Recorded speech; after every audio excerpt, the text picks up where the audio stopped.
Hello, everyone, and welcome to the Blue Abroad Show.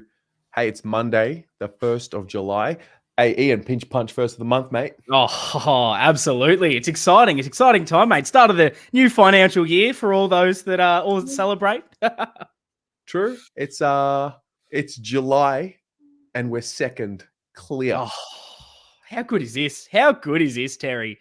I mean, this time last year, we weren't expecting to be anywhere near this part of the ladder. I've been reflecting because I keep getting all the Facebook sort of memories of the previous year, and it's like Gold Coast, I feel like was like last week as far as this time last year. So it's an insane turnaround. And I mean Carlton winning every single week. It's easy.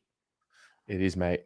It is. It's a breeze. We're gonna unpack all of the events from the weekend or yesterday. It's quite bizarre because we literally only just won the game literally 24 hours ago. Little less than 24 hours ago. So we've got to cram in Monday. It's a bit of a marathon, but mate, it could be worse than sitting on 11 wins and 6 points clear of second. Oh, no, exactly. And that's kind of the context of that win and why, even though you're playing, a near bottom of the table team, why it does mean so much to get that victory. Think about the ladder position right now and all the teams that lost over the weekend. Collingwood and Essendon dropping points. Sydney, giving us a little bit of a leg up to push towards first if our form continues. So to just be able to bank those wins and the expected wins as well, I mean, it just puts you in the perfect position. We're now a game and a draw, ahead in second spot. It's good to finally start to creep away from the others because it's so tight this year. Like a game can almost get you 4th to 13th. Like it's ridiculous right now. Absolutely. Before we get into the round 16 review, Ian, do you know what cannolis are? Yes, definitely. We are sponsored by Cannoleria. It's funny because I think I've had 4 or 5 different people on who I've asked, and only 2 of you now You're kidding. know what a cannoli is. I'm also about 90% sure that is the same cannoli place that they had it for a little bit of time, sort of in Chadstone Shopping Centre when I worked there, a little sort of pop-up stall. And I tell you what, we were every single day lining up to get them. They are bloody good. Absolutely. That is exactly right. They are part of the That's Amore family. That's them. So, yeah, very, very honored to have them sponsoring the Blue Abroad show for the remainder of 2024. Listen, let's get into it. We're going to cover round 16. We're going to cover briefly some news. We've got a suspension. We'll definitely be covering that. I only just found out about it while we're doing the rating show. We're going to get those in the audience to contribute their thoughts in the chat. And we'll go from there. So let's start. Chat, give us a sentence reviewing and recapping what you thought from round 16. And at the same time, Ian, what happened yesterday, mate? What's the story? Oh, geez, what's the story? I mean, it's hard to know what the key takeaways are from a game like that. So I'm very keen to see what chat come up with because I think going in, knowing you're playing a team that isn't in great form, sitting lower in the ladder, compared to, I guess, the Geelong game, when you get those victories, you feel like you learn a lot more. Do you learn a lot when you beat a team that isn't playing good footy? And I guess what the few things that I learned out of it from the game itself was just that the lesser lights really stood up when we needed them to, particularly in the forward line. I mean, guys like Fantasia, I mean, Fogarty, we know his beautiful role and what he's been able to do, but being able to finally put some on the scoreboard and get that reward, I thought was very big considering guys like Harry and Charlie weren't having their impact as much. And just knowing that no matter kind of how we're playing, how the game is playing out, we just need, 10 minutes of blistering football and we can turn the game from you immediately. And I think the evolution in that I'm seeing right now is we're not only taking the game away, but we're not letting you back in, which I think it has been something of the past that worries a lot of Carlton supporters. We get that blitz and then we sort of hold on for dear life. We're no longer that. It's a real demoralizing, big, heavy pressure and heavy tackle kind of game style that just doesn't allow you a taste. Absolutely. Yeah. The word absorb came to mind in the first half yesterday. I don't think we were quite at our very proactive best in the first half, especially with that trademark overlap run that we see and that energy creation with our running. But having said that, the management of the game is what I think was a feature of it. Just having the ability to know, almost like a title fight, like a boxing or a UFC title fight. You sort of like, you got to feel out your opponent. You don't let them get too far ahead in any of the rounds. I mean, we were still ahead. I know that we're only up by a couple of goals at halftime, but we just sort of waited. I felt like it was about to erupt at any point. The old phrase of, you just knew it was going to happen, like the back in the good old days. Did you feel that too? Did you have that confidence at halftime that something was about to explode for us? Oh, 100%. And that's probably the biggest learning I almost took out of this, was just how much I'm kind of evolving as a fan, where, I don't know, previous years, there's been such a nervousness around every single game and every single moment. Whereas now I just have so much faith and belief in everything that I have that confidence that whether it's next quarter, the next 5 minutes, even if it doesn't happen in that game and it's the next week, that we're going to bounce back, that we have something going for us. And I loved that you mentioned sort of the professional way that we managed that game. I enjoyed certain parts of the second quarter. We didn't necessarily get on top in the scoreboard as much as we probably all expected and wanted, but Richmond was sort of throwing everything. They were wanting it quite scrappy. They were willing to really just sit back and defend and hope to catch us on the counter. That was really their game style. And it might have taken us a quarter to adjust to that. Maybe we're used to teams really attacking us completely. So once we figured that out, it was a real slow, calm, chip the ball around. Let's not worry about it. They don't want possession. Well, that's fine. We'll be comfortable in it. And I was also impressed to see guys like Cowan really step up in those moments in the second quarter, get the ball a little bit more. He was someone that has probably built that confidence to take the game on. And I just loved the way we were then lowering our eyes inside 50. Guys like Elijah Hollands, that is creating a bit of a habit of finding himself in space just inside the arc. And just the management of that, I think, is just incredibly impressive over the last couple of months. Yeah. What would you say are the key themes and issues from the game that come up? Or I mean, we haven't spoken to you for a little while, so maybe if we zoom out just slightly, what are some things that you're noticing with this group over the last couple of weeks now? Because I really feel like since Sydney, we've seen almost like a real turning of the page, almost a throwing out of the book and a starting of a new one. Yeah, I think there's a level of continuity that we've probably seen that's played a big role. You look at the ins and outs every single week, and unfortunately this week it looks like there's might be a few more injuries and suspensions that change it a little bit more, but we've been able to pretty much select the same side each week. And unless we've had, a better player that is more best 22 come back from their own injury, we haven't been needing to adjust anything. And I think that's played a massive role when you look at how strong our back six, back seven has looked, when you look at the midfield start to get that continuity, and just the whole team in general and how we are moving. And I don't know, I'm not maybe jumping too much of a conclusion that, after that Sydney game, maybe similar to last year, there was this real band together to go again. I just feel like we were building and slowly building, and at some stage of the season, it starts to click together. And I think you've just seen that now, where there is just this resilience with our pressure. The tackle numbers were up again this week. We won tackles by, I think it was like 14 or something, which doesn't normally happen in a 61-point win. Normally, you've got so much of the football, the other team lead that. So I think there's just been a bit of an intensity shift. And then probably those little role players have started to really carve out those spots and lift everyone else. Chincotta's got that tagging role. Fogarty back in. Williams down forward.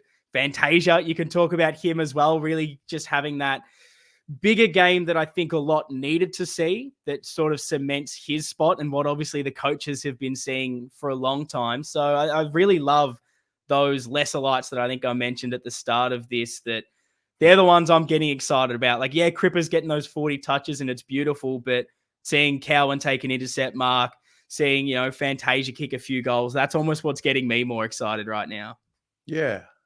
Yeah, we're seeing 9 goal kickers, 12 goal kickers. I think yesterday we saw 11. It actually got me thinking earlier today, did a chat with Jordan Russell maybe 2 or 3 or 4 weeks after he had come back to the club. And it hit me today. I mean, what they did was essentially move him into that forward line role, which allowed Ash Hansen to move out of that role and focus just purely on being the senior assistant. I do wonder if we're starting to see the benefits of that, because we're definitely seeing, I think trust is a word that's coming up a lot more this year than what it has previously, and connection. And I do wonder if that move, what, if any, impact it has had in this regard. Is it linked? Are we getting more and more even spread of goal kickers because we've allowed the coaches to just focus on what their best position is? And I guess I thought about that today. Yeah, no, it definitely helps. And I think Wowdy almost nails it there with the connection, sort of forward 50 and moving the ball in there. We have on the Navy Blue Corner podcast, I think everyone has always kind of said we've got the key pieces of Charlie and Harry down there, but are there other contributors? Sometimes our entry inside 50 is lacking and it's just a bomb in. It doesn't feel like there's necessarily this perfect plan. And I think there's a massive role that getting someone that can just focus 100% on the forwards compared to Hansen maybe getting stretched a little bit too much in previous years. That's clearly going to help. And again, I got to go back to the continuity. Looking at every single line on the ground, midfield, it's pretty much been the same past 2 or 3 years. Backline, give or take a few. Primarily, it's the same players down there. Forward line, it's been Charlie, Harry, and then it feels like it changes every week. And it almost has for the first part of this year. It's Durden in one game, then Fantasia, and we're switching. Jack Martin's in. Cottrell goes out through injury. We haven't had those guys play week in, week out and build up any kind of chemistry with other players. And I think now that you've maybe had a few months of these players actually being out there week in, week out, it's no wonder we're starting to see them play better out there. And it's probably something we haven't had in that forward line for a while. How do we handle this, Ian? It's a great question. I have no idea, to be honest. I've never been in this position. The Carlton I know is lose every single week and you just get excited by, we're in it for a quarter. So it's hard to know. I think where I'm trying to see things, and maybe it goes back to what I'm learning as a fan this season with Carlton being good and the trust I have in them, is last season we hit that sort of rock bottom period and questioning everything. You get to obviously the miraculous turnaround, and that was great to watch. We had the most successful season I've ever seen from Carlton, but maybe there was that level of, because we had to win every single week, we couldn't slip up. I found it a little bit hard to enjoy as much. I was always, okay, we've got that win. Amazing. What's happening next week? We've got to win. We have to continue to sort this out. Whereas this year we've afforded ourselves a little bit of leeway, being, second on the ladder, banking those wins early. And so now I'm a little bit more calm. I trust in them so much more that there's going to be a blip. There's going to be a moment we lose to a team that we should beat. You look at Sydney on the weekend, lose to Freo at home. It's going to happen. But I just have that faith that we're going to bounce back the next week. And I guess sitting here right now, I'm just trying to enjoy these moments, because we know how quickly it can get taken away from you. Maybe it does. Who knows? So why worry like I did last year about, what if we don't make finals again? What if this happens? We might not win the flag this year, but why worry about that? I'm just enjoying each week, taking it at a time and enjoying these moments. We smashed Geelong last week, something feels like we've never done. When was the last time we, smashed Richmond like we did in that essence on the weekend? So I'm just enjoying all those little moments and trying to take it slowly, so I don't look back in a year's time and go, I didn't sit back and soak that in as much as I probably should have. Yeah, absolutely, mate. Gavin made a good point here. What a nice 5-game winning streak. I think it's I have this conversation with my housemate often. I mean, we've been living together for nearly 4 years now. And when we first moved in, he used to say, I'll know that we're the real deal when we win 5 in a row. It's just not something that we had been able to do for so many years. Last year we obviously did it, but before then, I think it was quite a while before we'd actually done it. I think it's going to be a test when we do lose our next game. I mean, we've spoken about, the scar tissues and the trauma. I don't want to really harp on about it too much more. We've already touched on it, but it does feel like there's this new wave that's happened, and it might take a little bit of time for everyone to adjust to it, but the trust factor is getting stronger and stronger week by week. Yeah, no, 100%. And like, I understand it to a degree because I'm still like that. When we lost so much, every single loss felt just like another knife in the heart. And because we hadn't won any, every win felt like a finals type win because we just didn't have them. And I think now that we're building, we're growing, I know there's going to be heaps of Carlton supporters watching this that have experienced the great Carlton and know that they know how to deal with all these moments. But I think now that we're starting to have this for ourselves, it's going to take a little bit of time to adjust, but you just got to back them in because they've shown it every single time they're tested. They come back way stronger. Absolutely. So we've touched on the even spread of goal kickers. Were there any other themes from the game that you came away from that you wanted to highlight before we get into, giving individual players a bit of a wrap? Yeah, absolutely. I mean, it might segue in a little bit, but I think one of the big key talking points heading in was maybe around the midfield. And I guess talking about Pito, he was the late in for De Koning. And the more De Koning's played solo, the more we've all said, maybe it is just the solo ruck. It's hard to take the limelight away from De Koning, but we know there's going to be opportunities for Pitternet at some stage. Got forced to see it, which I enjoy. I like that we're able to feel confident that we can manage a few players if they are maybe not 100% or just, it's a long season. Why not make sure they're peaking at the right times? And it just gave us another look at something different, which I quite enjoy. And so I think the midfield, they're probably a little bit sluggish to start, and the narrative can kind of shift, as I think you touched on, talking around Pito, all of a sudden you bring in one player, you make one change, and that must affect the whole team. And that narrative always feels weird. I don't think I can necessarily buy into that. Surely one player on the field doesn't mean everyone else can't, transition the ball. And when you look at the stats this week, big shout out to Bagalytics. He says we'd scored 96 points from turnover, highest for us this season, fourth highest in the AFL for the year. So that can almost put to bed this when Pito's in the team, we don't score from turnover. But I mean, can we look at things a bit more in depth rather than just surface level when you think there's the midfield working as well? Because it's Chera's first game back after a long layoff, Pito's first game back from a long layoff, Hewitt gets taken out of that midfield.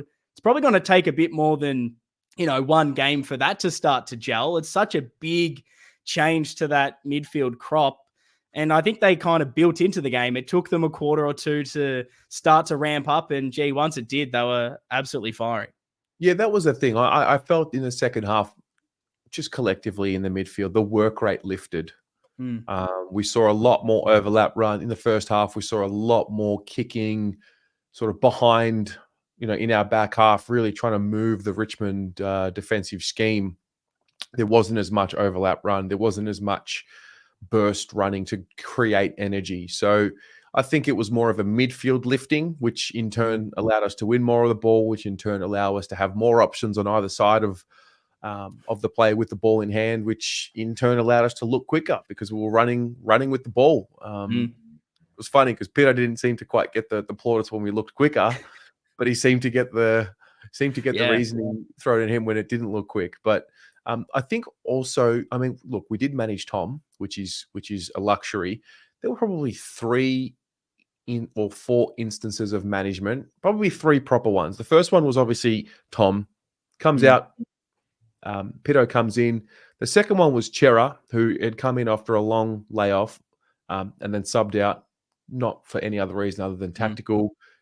The luxury that Carlton was winning by so much that we felt that we had the ability to take a guy off and rest him is just, again, it's all new. And then I think Hewitt being the sub, looking at the season holistically, we know he's got back issues historically. We know that his body can get banged up, particularly at this point in the year. So having that, I guess my next question is, do you think we're going to see a bit more of that for a guy like Sam Walsh? Back issues, we're going to have a 5-day break coming up when we play Port Adelaide or something like that. Do you think we're going to see a bit more of that, or would you like to see a bit more of that? I would definitely like to see more of that. It's easier when you put yourself in a position that allows you to do it. And it's all about towing the line. You don't want to maybe do what I think Port Adelaide did last year, where they rest like all their players at once, thinking they'll beat Carlton. And then, we beat them. They play Collingwood the week after that they had rested everyone for, lose 2 in a row, and it sort of blows up in your face. But I think there's levels to it, and how we've probably managed it this week is, I think, the right way to do it. You're not taking the opposition lightly. You just know that it's a long season, and we've got a lot of guys in this team and this squad that have carried injury niggles in the past that we kind of just need to make sure they're there at the end of the season. Like, does McGovern at some stage, do we look at managing him for a little bit? Sard later in the season. I think it's the smart thing to do. As long as our depth keeps, pushing the way they have been, it's going to be a lot easier to try to do it. But the interesting part for me is, will the players want to be rested, knowing how tough it is, competition for spots? Could a spot be taken straight away if one of these guys, they rest themselves for a week? Will it hurt us? That's a good point, Like, good luck telling some of these guys to take a break. Yeah, no chance. They'll be like, someone else has got to take my spot. I want to be a part of this. But I think that's probably part of that evolution, and maybe what Andrew Russell has continued to do this year in trying to manage the players more individually and differently and get the best out of them.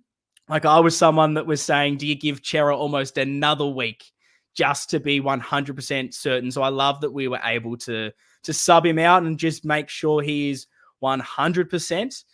Because, we know that our best shot at winning the flag this year is everyone healthy. And whatever way we can do that while still winning, that's the way to do it. And like maybe the conversation around Pito, bringing him into the team, or, why have we selected Fantasia each and every week? I just have so much faith in Vossi and everyone that it almost doesn't matter who you're throwing out there week in, week out. They'll get it done. And like, I'll still throw my opinion out there on team selection and who I'd like to come in, but in previous years, I would have been really salty when certain selection changes were made. Now they've proven it each and every time that there's a clear role, it makes sense, and they're getting results. Another example of more trust. Let's touch on. Just quickly the coaches' votes, and then I want to touch on Jordan Boyd. So Patrick Cripps got the 10, Sam Walsh got the 8. Nicholas Newman, as it's written here, got the 6. Adam Sard 2, Blake Acres 2, Elijah Hollins 1, Ben Miller 1. We'll touch on some other players as well, surely, but I do want to touch on Jordan Boyd. I was a bit surprised. I watched the replay today. The commentary around it said that Mansell had ducked. I'm going to share my screen now.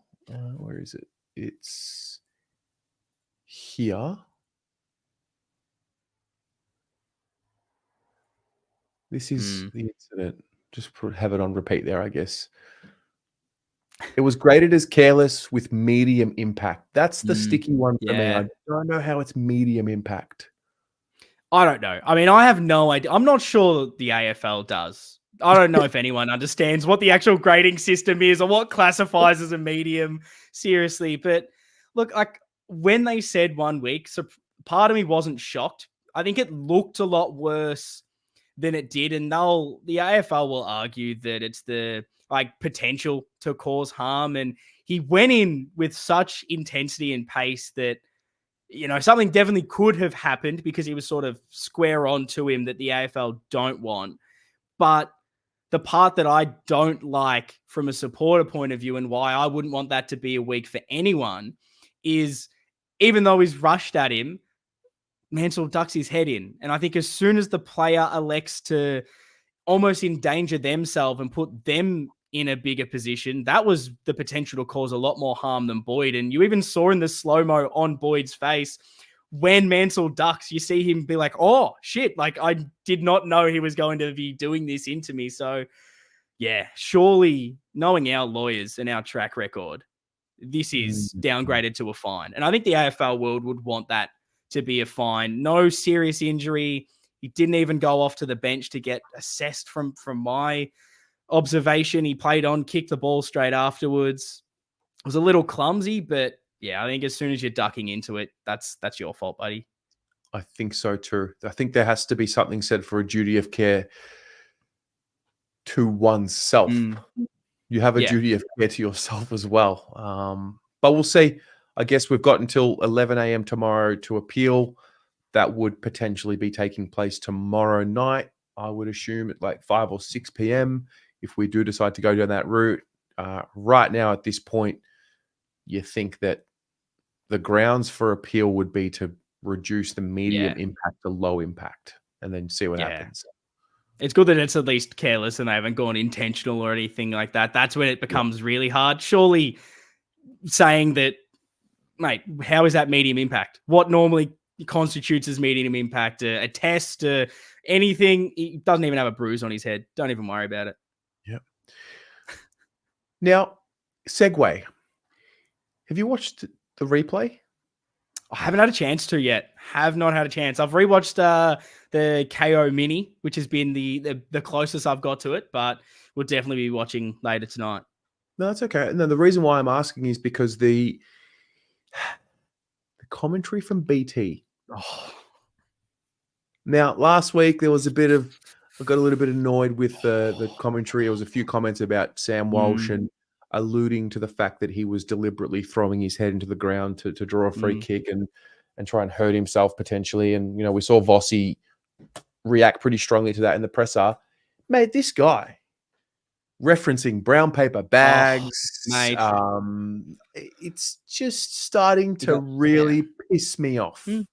Yeah, no, he's done it. He's done it for years, which is the annoying thing. And I like that it's becoming more in vogue. They're starting to write more articles about him just not being that good a commentator anymore. And, he was a few years ago, he was still decent, but now it's just, he's not even talking about the game. He's making all these snide comments. And when he commentates us, it's horrific.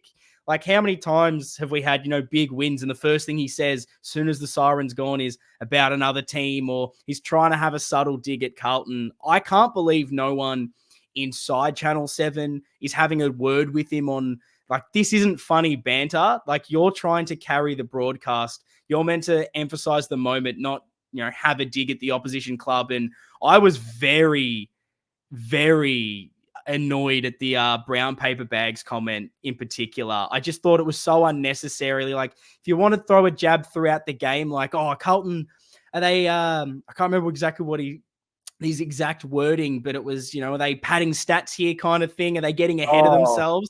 That kind of comments. And you're like, what are you talking about? Like, that's fine during the game, but to make that your monologue after the game, just throwing every single jab at Carlton possible, it's like, grow up, mate.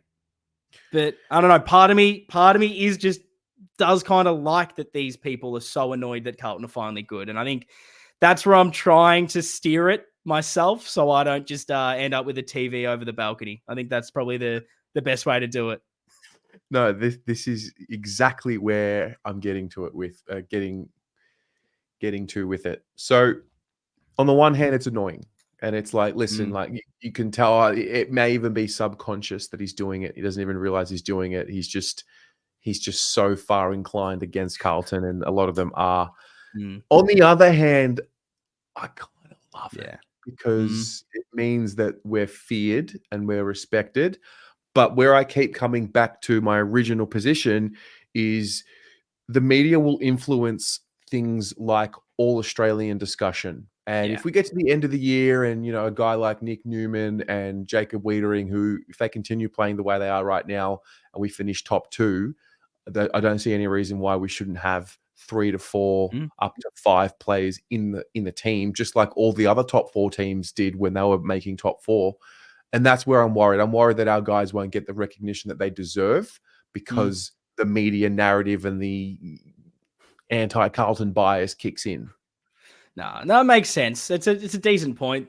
Blake Acres is another one that if you're wanting to pick an actual winger, he's probably the best right now. But the media are only talking about Josh Dacos. He can't get a look in, which I find baffling. I don't know if it's just, this weird unconscious or conscious bias that's out there. Do we not have enough media people? Have we not earned enough respect yet where they're willing to just start talking about us? It feels like it's only the Cripps, the Walsh, the Harry and Charlie that get the plaudits, but it's the others that never seem to get it. And I can understand that frustration. I think where I'm probably more sit around just like the commentary circle is I love commentators. It's one of my favorite parts of the game, has been since I was a kid. Loved hearing the biggest calls. It was a little ambition of mine as a little kid as well. But like I'm annoyed that we don't have good commentary around games these days, and we're stuck with guys like BT that aren't enhancing these moments.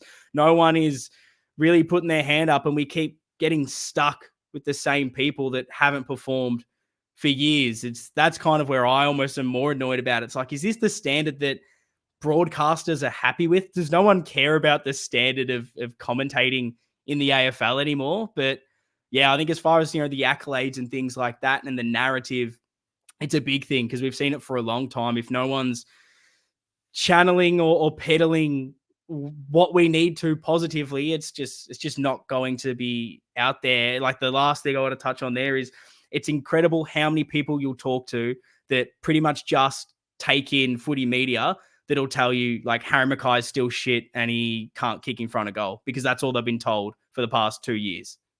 And that's their opinion of him because they don't listen to anything else. Did you see the thing with Triple M and Nathan Brown? Yeah, Nathan Brown and Nathan Ball, and he's like, "Oh, you've been out for a while." And he's like, "What?" Like, I'm playing today. It's bad. Oh, it's horrific. And like the one shout out I'll give to everyone here, if they don't know it already, the one thing that when I'm home having to watch the footy, this is just a free plug. Mate, SEN Sync, get on that. I got on it months ago. When BT was really annoying me on I think it was like a Thursday or Friday night, halftime, I had to switch over. And it's the SEN commentary, which is actually pretty decent. You've got, normally like Waitley and those that actually know the game, and you can sync it up so you can actually adjust on the app forward or backwards sort of seconds to make sure it's in line with the telecast. So if anyone is sick of listening to that and likes SEN, it's worth a go. Interesting. So you do it through the app connects to TV changes audio. Well, if you've basically got like a speaker or sound bar or anything like that, basically just hook up your phone to that through the Bluetooth and listen to it that way, or listen to it with headphones in. Anything to escape the draws of BT will do. Amazing. That is brilliant. People are watching TV with their headphones. May as well. Listen to Pommy. Seriously. What are we doing? Listen to Pommy. Come on. True. Watch along. We talked about the coaches' votes. Rather than getting your votes for the game, because they're probably going to be in a pool of 3 or 4 players that were really good, maybe we can get one player each. And those of you in the chat as well, you want to highlight a player. Just give him a little bit of a confidence boost. Who was a guy that performed a role that you just think not good, not someone that's going to get votes on Brownlow night, but someone that you want to just plug? Who have you got? Oh, well, we probably haven't spoken about him enough, to be honest, so I need to. I mean, it's Fantasia. I mean, that kind of performance, it's big. I've definitely been someone over most of this season that hasn't necessarily seen it.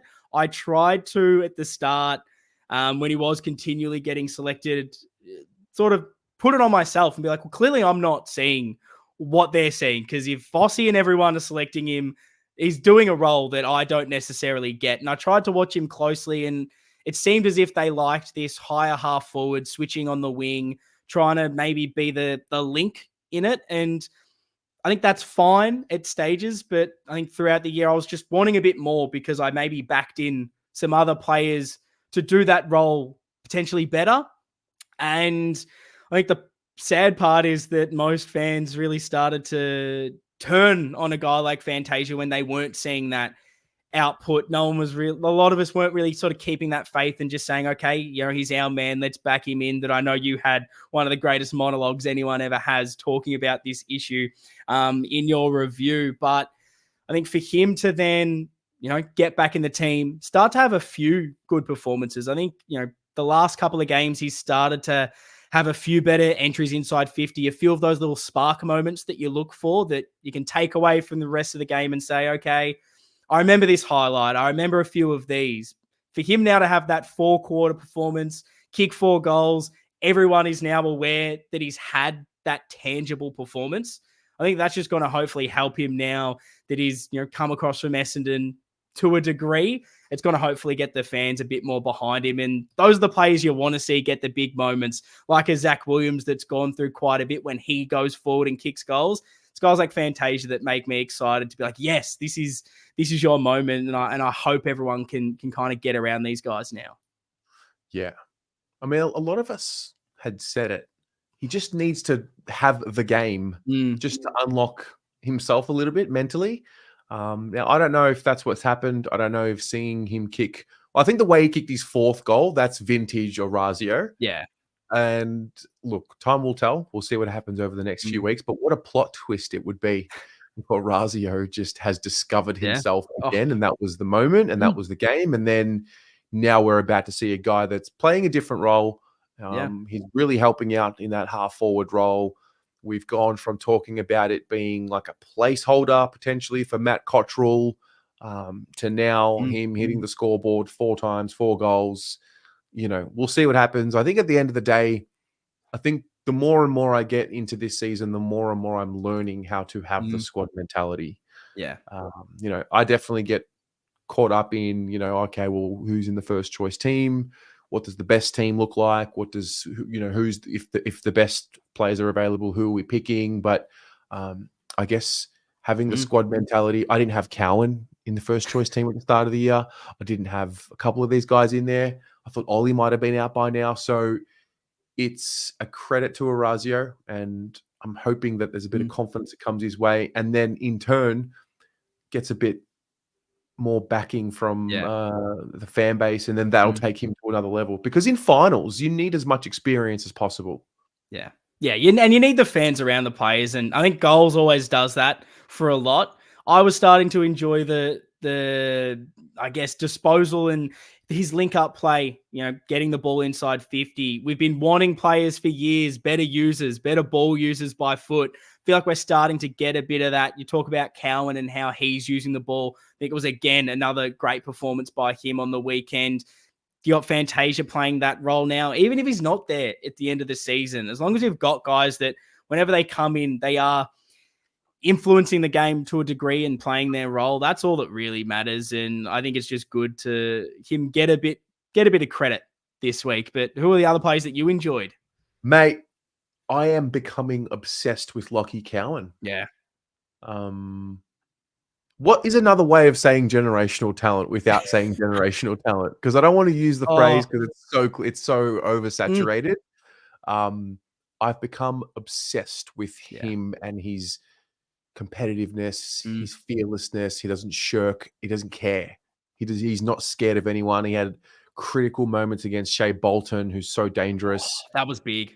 And I just think he and Elijah are 2 guys that have been added into this team and are staying in this team now that, we've got special times with the 2 of them in particular. Yeah, no, the Cowan one gets me excited because I've followed that draft class probably more than I've followed any draft class in history. And he was one of those players that I think he ended up being my favorite player, honestly, by the end of things. It wasn't because he was the best. He was, the range that we took him in was definitely the range everyone predicted him to kind of slot into. But it was that there was just this tenacity. Whenever he got the ball, he seemed to make something happen. And that versatility, he would go and intercept. He would break off and use his long, booming foot to put one through it and get the game going, or he'd put it under his wing and run. And it was probably the one thing that, and I know he's a kid, so it's hard to judge them too harshly, but I didn't feel like he had that confidence. He wasn't playing in the same way. That fierceness wasn't necessarily there as much last year. And that's obviously just taken some time to build now that you're playing against men, not kids. And so I think it's great to see. And he's got so much to develop, which is crazy. And I can really see him playing so many different roles in our team, whether he ends up pushing up a little bit, maybe he's a winger at some stage. I think he has the potential to do that, but even down in defense, he can be a more, pushing off intercept player, or he can be a lockdown, or he can be using the ball by foot, running through. And that's kind of the exciting part about him. And for him to have that job on Bolton this week clearly shows they trust him a lot. And for him to get the better of him in some real critical contests kind of made Bolton look like a little soft, I have to say. Oh, hey, I like it. Wildy says, thanks to the Pies for the trade to get Moo. So can you just remind me, how did we get him? Because I know that he was picked up with 30 in the 2022 draft. What was the context behind the pick? Well, we traded up basically to get him. He was still available, and I can't remember the exact trade in the end, but yeah, we'd already used our sort of first rounder, then traded a future pick with Collingwood to basically get the spot in there, which was absolutely handy. I remember it was really funny because this is just an absolute making my head way bigger, which is what I tend to do best. But I remember doing a bit of a draft preview, and I just wanted to talk about him more than anything. So I sort of shoehorned a segment of, if we potentially trade up for anyone, here's who I'd like us to trade up for, just so I could talk about Cowan. So when it actually happened, I couldn't believe it. I was ready to clip that and make myself look like an absolute genius. But it was more just because I loved Lockie Cowan more than anything else. So I was so happy that we ended up landing him, and yeah, to get that future pick and make it happen. Clearly, Austin himself, very smart mover.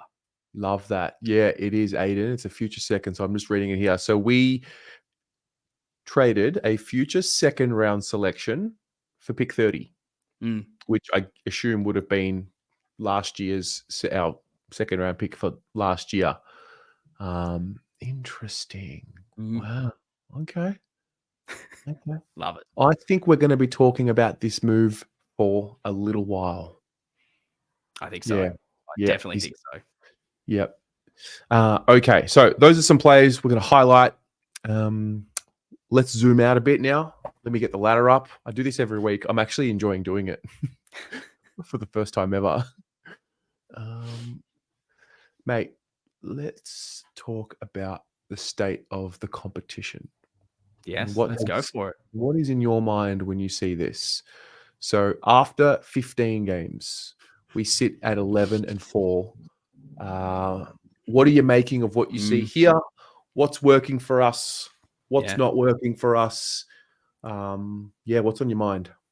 Well, it's surreal, I think, just to see us in second and starting to break away a little bit. And I think knowing our run home, the fact that we've been able to create a bit of separation at the moment is really the exciting part, because I think we all sort of back ourselves in to win most of the run home. And if we can do that, and if others start dropping off, it puts us in a great position. And I think when you reflect on last season, we just know how important top 4 is, getting that second chance, but then, more importantly, getting that home prelim final. And if we're fortunate to be in that position, second spot is going to allow you that. And I think that's the big thing that I'm looking at from a Carlton perspective.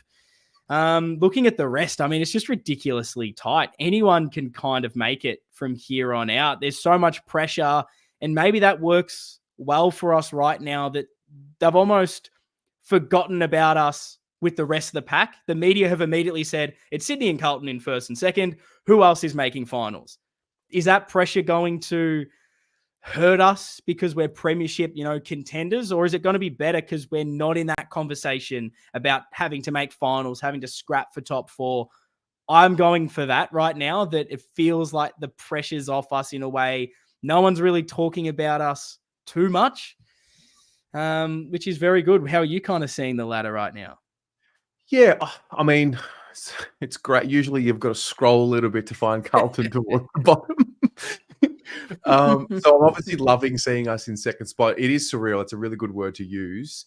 I think, it was only probably 6 to 8 weeks ago where where people, we all did it. We all spoke about injury and injury crisis and strength and conditioning. That whole conversation has been eliminated completely. There's no discussion about it. No, not enough kudos, if you ask me, because there's always criticism, but not as much kudos as what there is criticism. So that tells me that we've got it right. The kudos is that we're not criticizing, is what I've learned. So I think we're getting healthier. I think we're getting smarter. I think what we're seeing is a settled Carlton defense. And when Carlton's defense is settled, the offense starts to take off from there. But I still think top spot's up for grabs.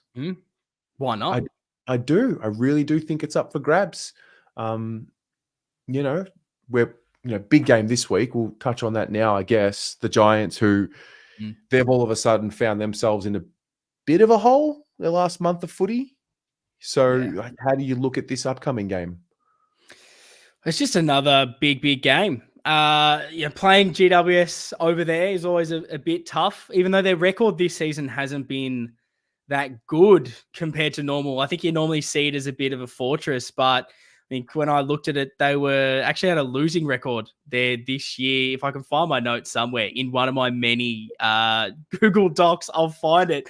But I think their form at the moment, they've had some injuries to their midfield and they're just starting to get a few guys back. So I think you definitely can't take them lightly. And an away game, I think in particular, you've got to definitely bring it. But I don't know. I'm just in this mood at the moment with Carlton where for the first time in my life, I'm going into games really believing that we're going to win. And then even if we do end up losing it, I'm just so confident that it doesn't matter, that we'll sort it out. We'll win the next one and go on another run.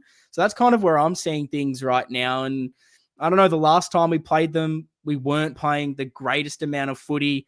Felt like a bit of a turning point. The scores from turnover lifted. The midfield had one of their biggest showings. I think it was the first game of the season we had seen that real goal flurry that has come to be known as something that is almost part of Carlton now. You know that at any stage that 15-minute block will blow you away like we did with Richmond kicking those 7 goals. So I think that the way the season's gone from there, I'm just so bullish on what we can do to GWS. And if we are able to beat them over there and put in another really strong 4 quarters, it's just building that resume again and putting that pressure on Sydney and everyone else to try and catch us. Mm-hmm. Let's do a little exercise. Just for this round, not for the entire season. Let's just take a look and tip the round with some margins as well, just so we can get a bit of a picture as to what the round could look like by the end of this weekend. So would you say Collingwood at the MCG this week? Yeah, I think so. Gee, Essendon, it's funny at the moment. They just can't beat anyone in the top 8. Okay, so the Pies could be sitting there. North, Gold Coast. Gee, this is a bit more interesting. I mean, it's Gold Coast away, which means that you're getting a different kind of Gold Coast. North, they're actually playing some half-decent footy. You'd think Gold Coast should win, but part of me wants to go North. Part of me wants to go North, but surely Gold Coast. Surely not. But it's not Gold Coast. They're a different beast. They are. I think Gold Coast win though. Let's go Gold Coast by a couple of goals. Let's go 14. Okay. Port Adelaide Bulldogs. Port got a much needed win away from home. They're back at home now. The Dogs starting to play some really good footy. They are. They've got a nice percentage. That has been a bit of a talking point on the channel in the last week or so. I mean, if Dogs win this, they're starting to really say that they're a finals team. Like, I think Doggies need this as a big statement. If you're putting on your Bulldogs cap, Port just can't lose this game. You know, they're hanging on by a thread, and coaches are potentially under fire. Everything. Port at home, I think it's hard to go against them. All right, let's do it. Let's go Port at home in a real thriller. They could be in the 4 after all that. Geelong, Hawthorn at Carlton Park. The Hawks are on the same streak as us. Head says Geelong. I know they haven't Sure. actually had the greatest record down there this year, surprisingly. Yeah. They've lost to a few, but I don't know. It's hard to bet against them. Much like, when they played Essendon, even though we absolutely wiped the floor, it's just, I think you go the team that's higher on the ladder in these situations. Yeah, and the home ground advantage is there. Mate, if we could win this, it's big. I mean, I think we can win this. Should win it. It's big. I just think like the Giants are really down the bottom now all of a sudden. So we're going to get the best version of them. I think if we're at our best, we beat them. Oof. Wait, can we skip? No, we can't skip it. What's the margin, guys? Let's do our prediction. See, this is one of those games where I think if we come out strong in that first quarter, that maybe we didn't against Richmond, because we've done this quite a fair bit in the last month. If they're already struggling right now, if you start to build a bit of a margin in the first quarter, the game's almost done mentally after that. GWS aren't going to get into it. So, yeah, I'm liking the margins I'm seeing in the chat. I reckon it's probably going to be 27-ish points. That's where I see it right now. I'm feeling like a real tight thriller. I hope not. But only because as long as we win it. Yeah, no, because I'm feeling like the Giants, like it's if they're sitting here at this point on Saturday night, it's desperate times. Yeah. Having said that, Carlton by 9. Okay. Freo Richmond in Perth. Freo easy. Easy done. Like 5 goals. Yeah, why not? Melbourne West Coast at the MCG. Melbourne. Bounce back as well. I mean, this is the thing. It's so tight right now, and anyone can almost beat anyone, and it's insane how you get one good performance. Like, a week before, everyone's being like, oh, Melbourne are cooked. But then they come out and have a really good performance, even in a loss, and you start to think, okay, maybe Melbourne are back. It switches so quickly, the narrative on everything. All of a sudden, Geelong are missing finals, and now they may be top 4 again. It's just bizarre. So true. It's so true. So, can the Saints beat the Swans at Marvel? I don't think the Saints can score enough to beat the Swans. That's a great point. The Swans at the moment, nah. They'll be filthy with that. And this is almost that kind of, maybe Sydney is starting to get a bit of that test that we've almost already had at some stages, where they've almost been invincible. They get that one loss. They don't want it to start to become a bit of a trend. So they'll come out firing in this one, and this will be an interesting one to see where it ends up. Okay. Because I was like hoping the Saints could do us a little favor and get us a game behind top spot. I can't back them in. Yeah. Nah, it's fair and reasonable. The Saints don't score as well enough. And then Brisbane at the Gabba against the Brisbane. Crows. Yeah, I think pretty easy. Okay. So that's kind of the potential situation we could be looking at. It's a nice picture. No matter what, we're going to be sitting in second, even if we lose. Exactly. Which is just ridiculous. Like truly ridiculous. So I guess following on from that, just a few other little bits and pieces of news. VFL boys lost by 6 goals. Corey Durden hurt his shoulder. We had a couple of contract extensions throughout the week. We had Hudson O'Keefe, who got the year. We had Elijah Hollands, who was given a 2-year deal. And we had Blake Acres, who signed a 2-year extension for his contract that was meant to end next year. And that'll take him to the end of 2027. Any thoughts on those guys or all those contracts? Yeah, no, very happy. I think that it's going to be interesting with the rucks and maybe not an intentional drive-by to Alex Murkov, but whether we go with both of them, I would assume we're only going with one. We've all probably seen a little bit more from O'Keefe. You get that big injury and you start to think, oh, does that mean they'll push him aside and go for someone else instead? So it's nice to see us kind of get around him and extend him for another year, knowing he's probably going to be out for quite a while. All the others absolutely deserve it, and it's great to see. And there's now not a lot of players out of contract for us. I think always is probably that last one that we all definitely assume will be recontracted. So I think it's just nice to get everything in order well before the season's done, that all the players that we want to keep, they're re-signed. Yeah. Always is all of a sudden becoming a big story. He's a big signature that we need because he's becoming an important player. And he's just the way the AFL is going, he's probably one of the highest profile uncontracted at the moment.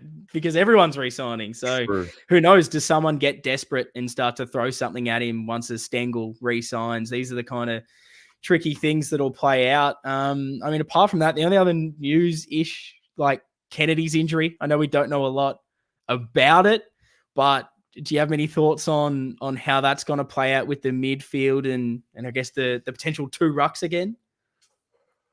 I think we're going to see them both in there this week. Yeah, personally, I think so. I think if Kennedy was healthy, we might have seen just one of them. I think you can't have both of them with Kennedy in the team, but I think you can have them both when Chera's in the team with Hewitt, Cripps, Walsh, etc. My position hasn't changed. Like whatever they decide to do, they'll decide to do. I will just. I just don't think it's. I don't think it's definitely not Pito, but I don't think it's only Pito. You know, I just think we have options, and it's a little bit more fluid than what's been made out to be. So, yeah. Yeah, no, that's how I see things. I like the idea of just seeing different things right now. And because we've been able to bank these wins, like I keep saying, it kind of allows you the opportunity to slightly tinker for the rest of the season. As long as everything else is going well and you're obviously continuing to put in, week out, it's something we haven't had the opportunity to do in other seasons. It's been every single player plays every single week. We need to make sure we're winning convincingly every single week. Whereas now, you know, you can experiment a little bit. And is that going to help us come finals time that we've seen every iteration of every player in every position that we've ever needed to see? That way, if you need to pull a lever, if you need to see anything or make adjustments, you kind of have all the evidence. And that's why I'm interested to see the two rucks again, just to see what happens now that feels like everything else around it is sorted. And I guess when you lose a guy like Kennedy, who was also helping in the ruck, if you only go the one again, whether it is Pito or De Koning, does that mean Cripps has to ruck more? Harry rucking more? If Kennedy's doing his knee in a ruck contest, that kind of makes me a bit more nervous. So Exactly. Throws a lot in there. Absolutely, exactly. I'm going to share this tab instead because this is from the AFL website. The Carlton website's not as updated, but Cottrell 1 to 2 weeks away, Jack Martin 2 weeks away, Hudson O'Keefe 2 to 4, Billy Wilson a week. Oh, this was from last week. Sorry. Yeah. Okay. So Cottrell, I mean, when I see 1 to 2, I always assume it's the longer. Yeah. I think that's the way we should play it right now. We're not maybe like in previous seasons where you need them to rush them straight back in. And right now it might be tough for someone like him to break in. I still think he has a massive role to play for us when healthy. But I mean, who are you dropping right now that plays that role? It's not Hollins. It's not Fogarty. Fantasia's just starting to get in some really good form. It's tough. Do you give, Ollie Hollins a bit of a rest, still being really young? But I know he won't want that because I feel like he's losing his spot. So I don't know. Let him play a couple of weeks in the twos like we kind of have with a Motlop. Make them really earn it. I think that could be the best way to get the best out of those kind of players. But then the players that are playing week in, week out, because that pressure will start to mount. One poor performance and an opportunity will get given to someone else. Yeah. It's a good place to be. What do you think will be the changes, if any, this week? Like, would Tom come back in?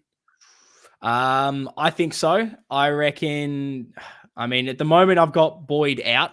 Hopefully, he'll be in, but I think it's probably De Koning comes in, and so does Hewitt. That means Kennedy and Boyd are out. Chincotta, I'll just swing straight back into a defensive role to cover that. I think we've got enough elsewhere. And then, I mean, just whoever you want to be the sub can be the sub. I don't think it matters anymore. Maybe a guy like, if he's got enough minutes in the VFL, could Cunningham be someone that gets utilized as a sub? The way he plays and his style, it's kind of perfect for how I like the sub. Just maybe depends whether he's got that conditioning yet. Otherwise, a Motlop, whoever. Okay. That's actually that's a really interesting call. Well, we'll find out a little bit more about Jordan Boyd tomorrow. Yeah. 11 a.m. we have until we find out whether we're going to appeal. I'm going to guess that we're definitely going to be appealing this, surely. giving it a shot. Ian, mate, that's us for the evening. What's coming up for your week? When are we going to see you? Yes, so I'll be having a match review of the Richmond game. We'll be out hopefully tomorrow morning, if not by the end of the day tomorrow. It'll be out wherever you listen to your podcast, Navy Blue Corner, and on the Navy Blue Corner YouTube channel. And then, of course, we will be back on Wednesday night, 8 p.m. on Blue Abroad, basically building up the game and talking about all those big news stories. So the fallout of Boyd, Matt Kennedy, if anything else happens this week, those big stories will be talked about right here on BA. Can't wait, mate. Can't wait. Well, thanks for coming on tonight. Ladies and gents, thank you very much for tuning in. If you've been here from the ratings, appreciate it. We've got another show coming up, Almost Blues Brothers. Gotta watch it. Yeah, they'll be fiery, I'm sure. It's Monday Madness. Hey, Joe's fired up. I spoke to him earlier today. Love it. He's up and about. So, all right, guys. Good night. Go Blues. See you shortly for the Almost Blues Brothers.